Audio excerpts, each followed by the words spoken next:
atas segala apa yang kita dapatkan, karena semuanya begitu indah. Bersabarlah atas segala musibah yang menghampiri, karena semuanya tak akan lama.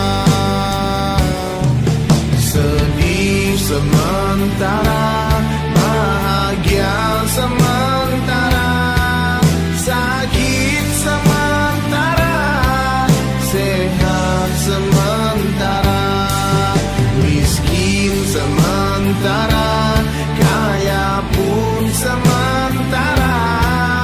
Dunia sementara, akhirat selama-lamanya.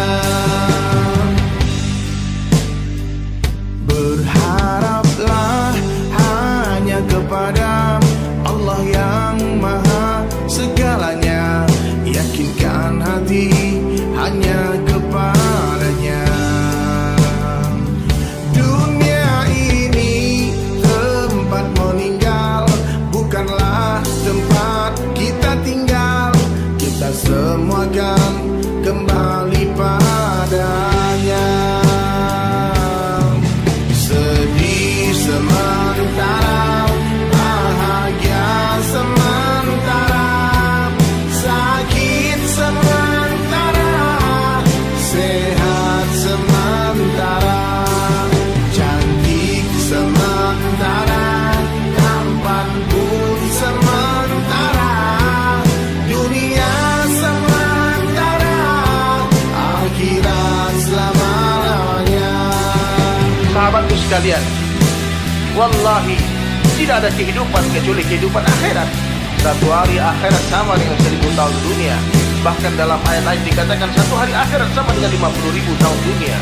Sungguh tidak ada kehidupan kecuali kehidupan akhirat. Sedih sementara, bahagia sementara, sakit sementara, sehat sementara, cantik sementara, tampan pun sementara.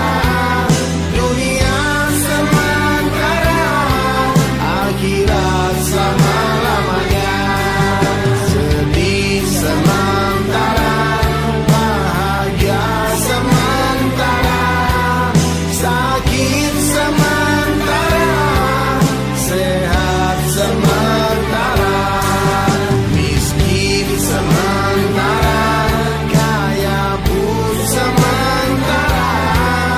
Dunia sementara, akhirat selama-lamanya.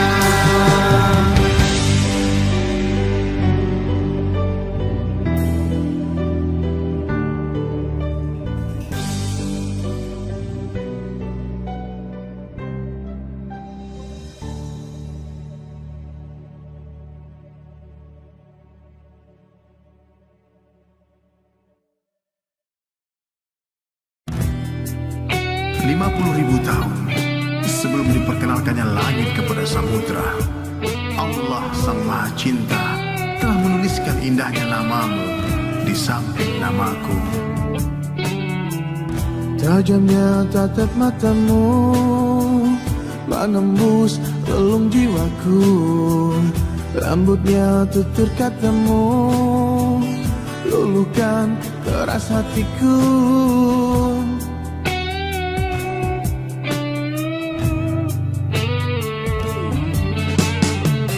Bagiku kau bidadari yang sedang berada di bumi, untuk hidupkan jiwaku yang mati, terbunuh oleh jahatnya sepi. Aku yakin kau dihantar untuk temaniku. Aku yakin kau tercipta untuk menjagaku. Aku yakin indahnya namamu telah tertulis di samping namaku. Aku yakin kau adalah belahan jiwaku.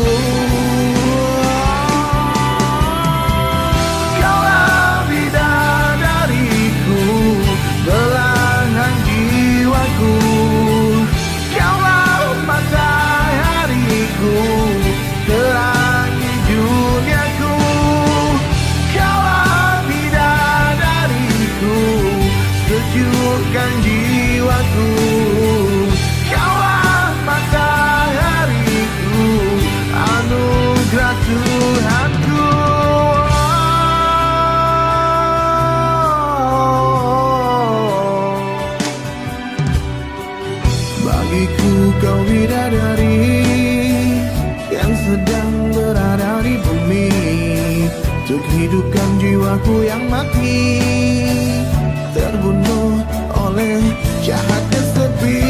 Aku yakin kau dihantar untuk temaniku. Aku yakin kau tercipta untuk menjagaku. Aku yakin indahnya namamu telah tertulis di samping namaku. Aku yakin kau adalah belahan jiwaku.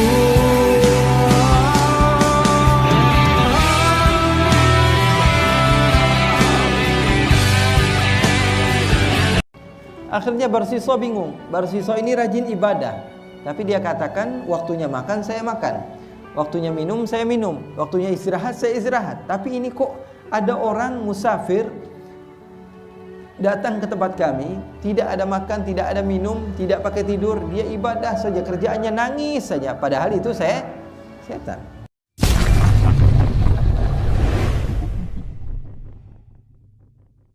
Seperti kisah Barsiso yang diceritakan bahwa dia didatangi seseorang yang serupa iblis begitu ya. Cerita-cerita para salaf begitu. Orang-orang soleh begitu diceritakan bahwa Barsiso ini adalah orang yang rajin ibadah kepada Allah Subhanahu wa taala.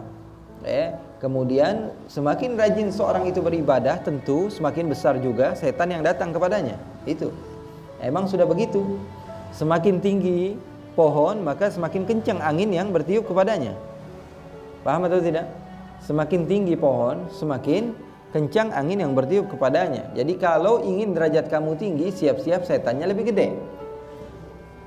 Kalau pengen derajatnya lebih tinggi, siap-siap setannya lebih gede. Kalau nggak mampu untuk melawan setannya, siap-siap derajat kamu turun, bukan malah ke level yang sebelum kamu, tapi bisa ke level yang paling bawah.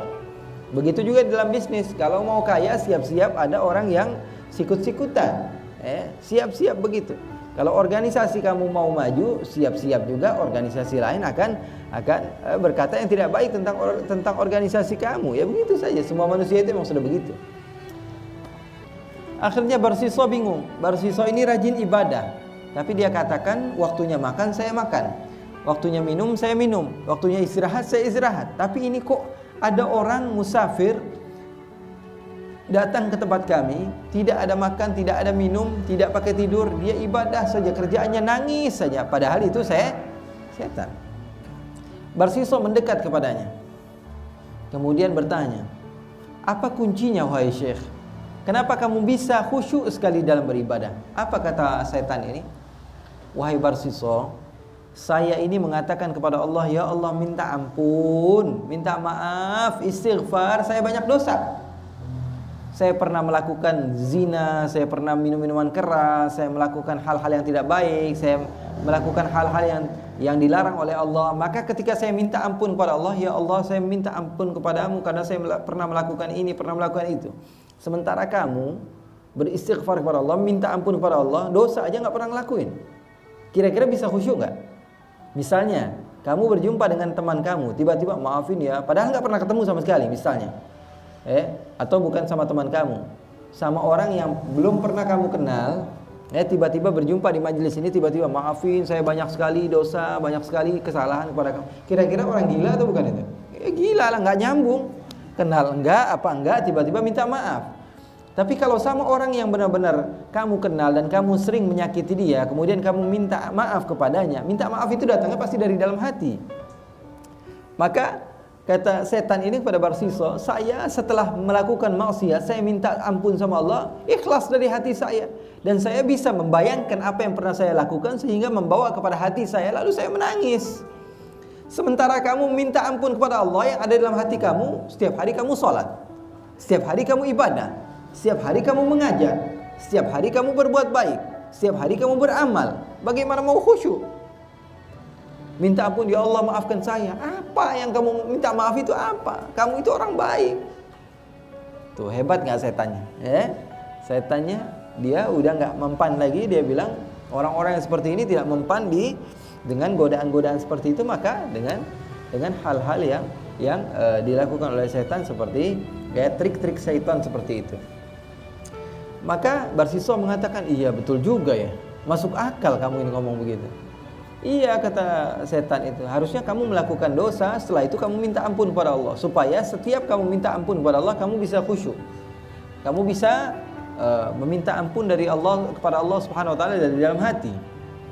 Maka ikhwani, kata Barsisa, kamu kasih tahu kepada saya, kira-kira dosa apa yang harus saya lakukan? Apa kata setan? Kamu bunuh orang. Bunuh orang. Karena ini adalah dosa yang paling dibenci oleh Allah. Karena bunuh satu orang seperti bunuh semua manusia, kata Allah. Faka'annama qatalan nasa jami'a. Allah sifatkan orang yang membunuh satu manusia, maka seakan-akan membunuh semua makhluk. Wa man ahyaha faka'annama ahyan nasa jami'a.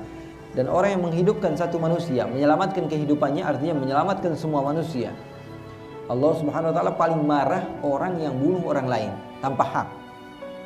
Bahkan di dalam salah satu ayat Al-Qur'an, Allah Subhanahu wa taala katakan bahwa dia akan dilaknat oleh Allah. Dia akan dimasukkan ke dalam neraka secara selama-lamanya. Artinya apa? Khalidina fiha abada. Kekal.